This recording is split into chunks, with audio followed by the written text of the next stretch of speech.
சங்ககிரியில் சென்னகேசவ பெருமாள் கோவில் சித்திரை தேர் திருவிழா கோலாகலம்.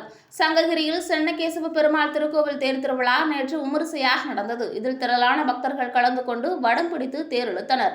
சேலம் மாவட்டம் சங்ககிரி சென்னகேசவ பெருமாள் கோவில் சித்திரை திருவிழாவானது கடந்த 15ஆம் தேதி கொடியேற்றத்துடன் துவங்கியது. அன்று மாலை சங்ககிரி மலையிலிருந்து சென்னகேசவ பெருமாள் உடலமர் ஸ்ரீதேவி ஸ்ரீ பூதேவி ஆஞ்சநேயர் உற்சவ மூர்த்தி சுவாமிகளுடன் பக்தர்களுக்கு அருள் பாலித்தார். தொடர்ந்து சுவாமி பால், தயிர், திருமஞ்சனம் உள்ளிட்ட பல்வேறு திவ்ய பொருளை கொண்டு சிறப்பு அபிஷேகங்கள், அலங்காரங்கள், பூஜைகள் நடைபெற்றன. தினமும் சுவாமி அன்னப்பட்சி வாகனத்திலும் சிங்க வாகனம், அனுமந்த வாகனம், கருட வாகனம், சேஷ வாகனம், புன்னை மரசேவை, யானை வாகனம் சுவாமிக்கு திருக்கல்யாண வைபவம், குதிரை வாகனத்திலும் சுவாமி நகரின் முக்கிய வீதிகளின் வழியாக உலா வந்தார். 9ஆம் நாளான நேற்று காலை மலையடிவாரத்தில் உள்ள மண்டபத்திலிருந்து ஆஞ்சநேயர் சுவாமி முன்னே செல்ல சென்னகேசவ பெருமாள் உடனமர் ஸ்ரீதேவி ஸ்ரீ பூதேவி சுவாமிகள் பெரிய தேருக்கு எழுந்தருளினர். பக்தர்கள் நேரில் எழுந்தருளியுள்ள சுவாமிகளுக்கு தேங்காய் பழம், பூக்கள் தட்டு வைத்து பக்தர்கள் குடும்பத்துடன் வழிபட்டனர்.